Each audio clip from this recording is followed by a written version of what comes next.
Okay, now, today is season 4, episode 35 of Dr. Stone. Today we're going to space. And what is going to happen in this episode? Are we going to, like I was talking about it last video, and I think I said, like, I'd prefer if we're not doing the bit where you're in space as much. Like, I'd prefer if we're focused more on, and I mean, theoretically they're petrified anyway, but I'd prefer if we do the whole getting to the moon bit as soon as possible, because the moon is what I'm really interested in. Is that gonna happen this episode? I mean, there aren't that many episodes left of this dang show, so it could. I'm excited regardless. Make sure to support this video. We're gonna just be jumping into it. So support the video if you can, liking, commenting, and subscribing, and go to my Patreon account for full-length early access and exclusive videos. Let's jump into the season 4, episode 35 of Dr. Stone. Mammoths. Why are we seeing human desire, the driving force that pushes science forward? Right. One day, humans will eat ramen in space again. Mm-hmm. You'll be up there too. Did we bring ramen? Okay, so they got unpetrified while in, yeah, that makes sense. You're out there. Holy shit. Wow. Don't often get like new outfits for the characters. Nice. Like, that is something I wish the show would do more, is like give them new like permanent outfits. Like, they'll do like silly, you know, they're in a suit now, they're doing this, you know, but like outfit, like One Piece changes its outfits every arc a lot of the time, you know.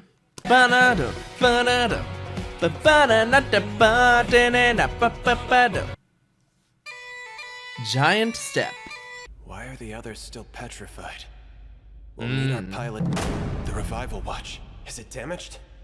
Good Shit. morning, Senku. Oh, I trust is you it no? awake now. And you know that it's only me? So it wasn't a malfunction. Then. You wanted me, I deemed it wise to awaken you ahead of the others. Okay. but it. The esteemed Dr. Zeno. Back in the day, he worked with Byakuya. Mm-hmm. Now he's quietly gifted Senku a moment of reflection in space. Oh. Free to let the emotions flow away from prying eyes. That's nice. Wow, that's a cool outfit for Stanley. Not even gonna pretend Holy you're shit. surprised to see me awake? I wasn't expecting you old fogies to get all sentimental on me. You weirdos. You think too highly of yourself. I'm a soldier following orders. There's really nothing more to it. Anecdotal evidence suggests that the pilots protested this. Hmm. Perceiving space with the naked eye was considered an integral part of an astronaut's Yeah. That's what Are we good on makes them want to oxygen? go up there a lot of the time. Since docking in space presents unknowable risks. Awesome! This is our space place we've been talking about forever! There's Aww. no up and my whole body feels light as a feather. Try to simmer down, Space Lioness. Her outfit is cute as well. This is great. 3 awesome new outfits. And ramen in We have space. Francois to thank for these. Space ramen, stuffed in handy vinyl packets. Hell yeah. This is what he ate. Your father, Byakuya. Thousands of years ago. That space station thing he and his team lived in? Do you think it's possible it's still out there somewhere? No, it burned up. I think we Not a saw it chance. burn up. There was no one around to control or maintain Yeah. it. So thousands of years ago. I see. And then we didn't see it burn up, but I think Byakuya saw it What burn goes up. up must come down. With only our Stone World astronautics to help light the way. Damn. Nice. Very cool. Ha! You actually managed to pull it off, Stanley! You brought You can celebrate when we've connected all 5. Jeez, man. Hey, we have an update for you. It's a 10 billion% success. Is it just me, or is the Earth team a bit too quiet? What? Can you not hear him? The big oaf should be bawling and screaming his head Can off you not around hear now. him? It doesn't make any sense Oh, that all shit. of them have gone You must be joking, right? Communication isn't working. It's gone silent. Yeah. Oh, fuck. I can even see stuff on the screen! Oh. I'm sorry, I promise! need to panic. There's something wrong with the electrical system we're using to power the ship. Okay. Yeah. Yes. Still It's do part of his orders. Oh shit. Are you shitting me? That's the culprit? What? Oh, you Just mean a- that weird-looking stick A bad thingy? wire? Petrification fragment? I'd say it's Oh. a single strand of petrified human hair. Right. Must have been wedged in the circuit. 5 meters in 1 second. It must have been when we used the Medusa's power. On the rocket before blasting That's off. crazy. One strand of hair. Trial and it's always easier to spot a failure after it's already happened. Shit. Oh shit. The image is gone. We can't see a thing on the docking monitor. Oh god, man. That's a really interesting problem, though, that there's a hair that gets petrified. Backup. And we can't get one in space. Yeah. We can't do it Are you- without that camera. are you doing it We won't be able blind? to connect the ship. Be something we can do to fix it in time. Is there some way he can do it blind? Just with the window? I saw, and it's not empty. Someone hitched a ride into space. What? The 4th, and there is theoretically enough room for someone to cram in. But who would What? do something Chrome? that reckless? No. I can think of Suika? only one person in the entire stone world who 1,000,000,000% do something that ridiculous. Chrome, I guess? Oh. Ryusui? I finally conquered the whole universe belongs to me! Oh, so he did end up getting to go anyway. I think it would have been cool if it was Suika, honestly. Because she, like, stowed aboard the Perseus ages ago. Of course, those are his first words in space. That's my brother. Oh, Not through it yet. Francois, We that don't was so know that he's gonna emotional. try to dock it. It's the machine inside a spaceship that rotates it using a bunch of stupidly fast spinning discs. Okay. With a spinning top. He must have whipped up some kind of machine that lets him steer the ship. I did no such thing. he's impossible. he's dumbfounded as well. Ryusui is his attitude without a reaction wheel. Whoa! Question is, how is he achieving this? I like Zeno not knowing how. What the fuck?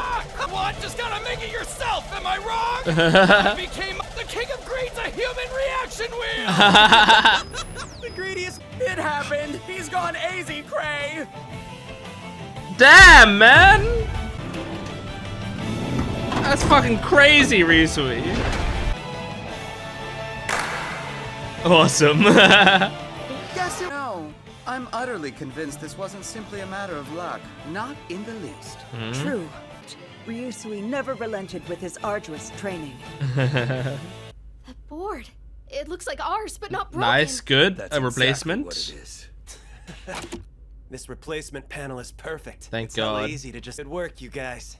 Our backup flight control team came through. Hell yeah. I'm no more than a piece of cargo when I'm petrified, so I'm not a drain on life support systems. Yeah, just bulky cargo taking up all our space. Run all the Is this the last one? Last module? We successfully finished docking. Yep, nice. All right, let's pay Y-Man a long overdue visit. Yes, please. Ah, yeah, he wrote it on his thing We're again. finally going to the moon. You know how when an ambulance is coming at you, it's all wee woo wee woo. Then when it zooms away, it drops the bass and goes wah woo wah. That's the Doppler effect. That's a really funny way to describe it. It will allow I us normally to hear Doppler continuously effect track described and by a correct the train. position and Over 30K? Don't planes only go 1,000 kilometers per hour? Yeah. There's no contest. A spaceship is mankind's fastest vehicle. Jeez, man. 3 days later. Oh shit. It's the bloody moon. Ours to figure out where they are.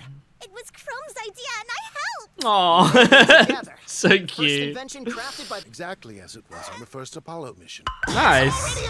Yeah, it's always already a thing. Still impressive. But you came It's up with amazing it. that you can... They'll have to navigate the vastness of space using only It's their okay. own senses and calculations. He's using his brain. He always That's has to do that. the other side of the moon? It protects Earth by drawing in meteorites that would have otherwise nailed us. Jeez. Huh. The moon's always been protecting us, without us humans even knowing it was happening. I'm the scientist, so I'll stay in the command. Nope. I'm the one staying in the command module. Good. You came here to represent the kingdom of science in our new stone world. I'm glad, Senku. Riisui. Of course I want everything, but if I have to choose, I'll opt for the more exclusive. That does make sense, even though I think he's using that as an excuse for letting the others go. Sure. But very cute. If that's your story, we'll just leave it at that. Yeah, exactly. It's a good excuse. Holy shit, man!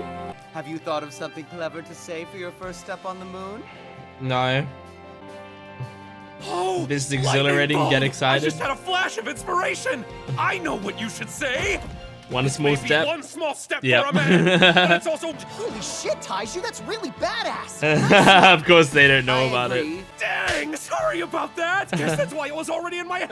It felt like an idea. It's bad! Or cuties of the world, I'm on the market.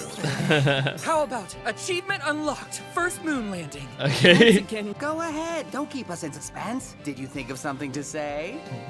Ah, didn't give it 1/1000th of a Yeah, it second doesn't of matter thought. to him. Coulda called that one.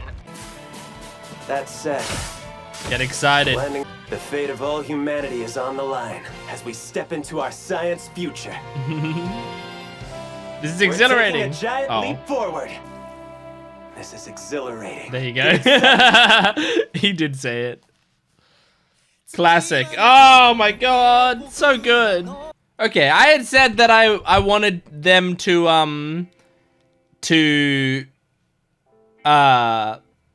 like get to the moon and like actually have moon shenanigans this episode. And I think, you know, I would have slightly preferred if it was like half the episode was space stuff, half the episode was like actually being on the moon. But this is a really good space episode. Like they did it well. Like I think what also made it good was they like put some good emotional moments in there. They had like one solid, you know, space issue that to solve, and then we like moved past it, you know? I think it ended up working really well. But that means next week, theoretically next week, we see what the fuck Y-Man is. Like, oh my gosh, I'm so excited. I'm so excited for next week. I think next week is like some of the most excited I've ever been for Dr. Stone ever. So yeah, like that's gonna be crazy. But yeah, this was a great episode. I really enjoyed it. I know I said it several times throughout the reaction. I'm gonna say it again. I loved their outfits. Like, I think this show didn't change outfits enough. But like, you know, I compare it to like, you know, and I know a lot of shows do it. I'm not like singling out Dr. Stone and saying like this show is like doesn't change outfits, so blah blah blah.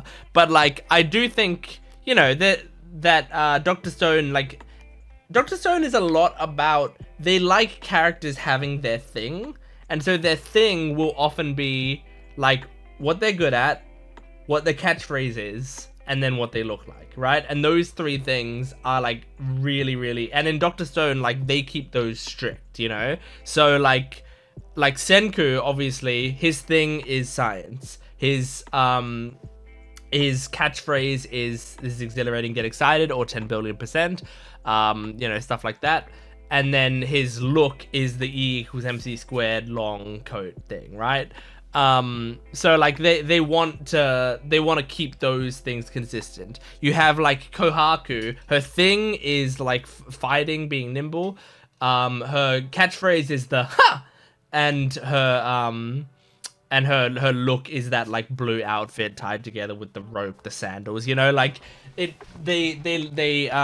got like that basically for each of the characters. I wouldn't be surprised if they literally had a whiteboard, like when they were writing this manga or whatever, they literally had a whiteboard that was like, what are they good at? What's their catchphrase? What's their look? Like they want to keep those things, you know, the same, because I think there's like a certain comfort in all these characters having each of those things.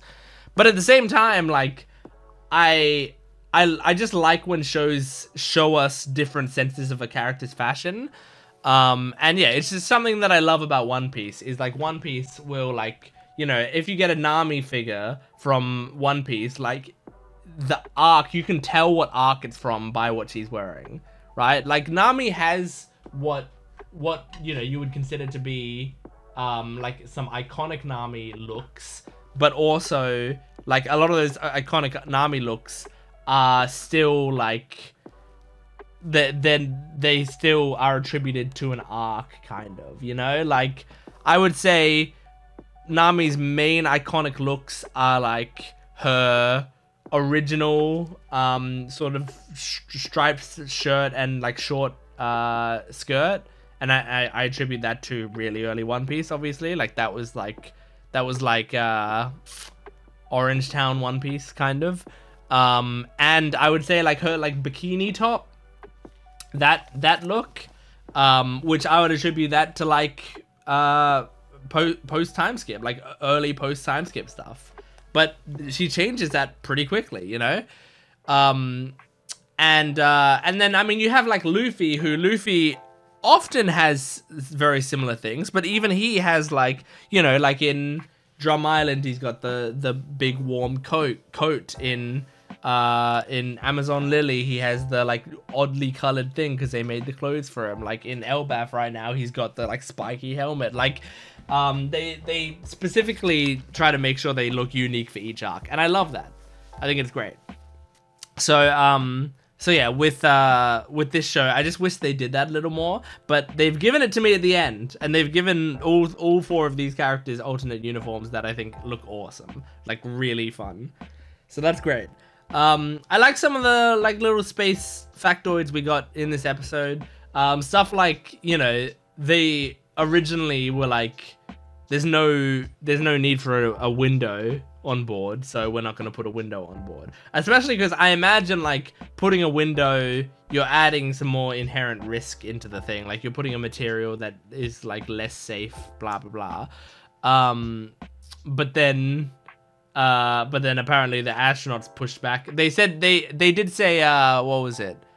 Anecdotally, this story isn't like necessarily confirmed by facts or whatever, but that astronauts pushed back on it because it was like that was a part of the going to space thing, and like that makes sense to me. It's like if you're asking astronauts to go into space, they are risking their lives to do this thing.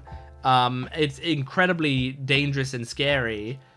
Like, part of the reason they're going up there is because they want to do and see things that no one else has done and seen before. And so, like, if they can't even look out a window to see that they're in space, like, they're much less likely to like risk their lives to do it. So it's like, I think this show, it's a big part of like what this show does with its theming, which is like Senku himself claims to not be a very emotional person. Same with Zeno in this episode and Stanley. Like, they claim not to be emotional people. They claim not to get held back by sentimentality. But they understand, even as like logicians, even as men of logic, they understand that sentimentality is a big part of what pushes humanity forward. We do what we do a lot of the time for the people we care about, or for our feelings, or for our emotions. Like even Senku, you know, like a lot of what he's going to care about with science is because it gets him excited. You know, that's part of his emotions. And also, like, there's a lot of stuff that he loves because it's his connection to Byakuya, because he loves Byakuya. And that's why in this episode, he actually was very appreciative that they gave him the moment out in space alone. So, like, they understand, just like scientists do, that, like, if you want to push forward humanity, you gotta make it things people care about. It's kind of, I mean, if you're twisting it in a sad way, it's kind of why like war is the best time for like technology evolution, because it's like people want to win the war. They want to you know, push forward technology for their own needs, and so they do it the best that they've ever done it. And I mean, it's also why porn is a huge innovator of technology. Like, and like that's absolutely like one of the biggest ways. I think that's why, I can't quite remember the fact, but it was something like that's why DVDs, or that's why VHS, I can't quite remember, survived. It might have been DVDs. That's why DVDs survived, because like it was like between that and like, I don't know, Betamax or whatever. I don't quite remember what it was. How do I Google this? Hold on. Yeah, I think it was both VHS and like I think VHS versus Betamax was a big thing. Like it was one reason. It wasn't like the sole reason, but it was one reason that VHS like was able to win out against Betamax. But also, yeah, like DVDs. I have a CBS, like, who knows if this is true, but a CBS article that was like adult film watchers were like among the first to buy like DVD players because they wanted to see it in high quality or whatever. So it's like, you know, that's a big driving forward thing, and it's because we're people. We go for what we want. Like, we're sort of selfish creatures. If you play into that, we progress more as a species. So it's like, you know, every time that like companies are like, you know, really averse to having porn on anything, I'm always like, are you on the same planet as me? Like, it's, first of all, it's natural that we're gonna have those desires, and it's fine. It doesn't hurt us. It doesn't affect us negatively, necessarily, unless, you know, you have a major addiction or whatever. But like, for the most part, the vast majority of people will just get their enjoyment from it and move on. And also, like, if it's gonna help us, it's, you know, it's gonna help us. Like take advantage of that. Like, for a while, Steam didn't have much pornographic stuff. When they started allowing, you know, adult games on it, I was like, finally, it's stepping into the modern day. Like, I know some people are like, oh, there's so many porn games on Steam or whatever. You can turn them off in the settings, or I think maybe you have to turn them on. I can't remember. But like, you know, that doesn't really, that doesn't have to affect you. But the good thing is, it brings more people to Steam. It gets, like, more people get to get eyes on their game, get to, you know, survive and get money for the work that they put in, because they get more eyes on the stuff that they're going for, you know? Like, I don't see a downside other than like someone clicking on it and going, ew, boobies. Like, it just doesn't make sense to me. So, and like, you know, so it's a huge innovator. So I think that's something that Senku and Zeno, like, they understand, is that like people's desire, and that's what the NASA scientists understand, is that like people's desire to do stuff is how you're going to push things forward. So put a fucking window on your spaceship, you know? And then, like, astronauts are going to be way more likely to actually do the training and do it right, because they want to see out that window. So yeah, I liked that.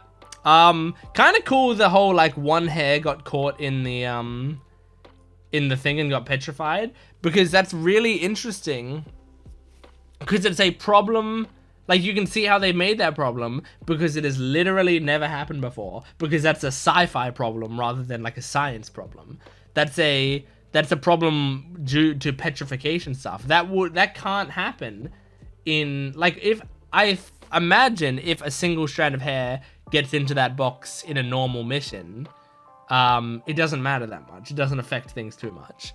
But specifically in the Dr. Stone world, the hair being petrified makes it much worse, and like hardens it and makes it really disrupt the thing. And that's like, I think that's just a really interesting problem, because they had to come up with a problem that could only happen in the stone world. And that makes a lot of sense, you know, like a strand of hair, because the hair does get petrified, so it is like organic material that gets petrified. So yeah, really cool, man.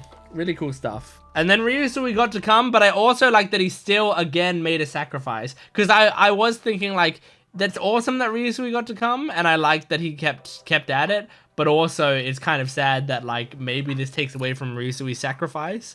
But he made another sacrifice by staying like, nope, I'm the one staying in the ship. So I love it. I love it. Anyway, that was Dr. Stone. I can't wait for next week. That was episode 35. Support the video if you can, liking, commenting, and subscribing, and go to my Patreon account for full-length early access and exclusive videos. I'll see you next time. Goodbye.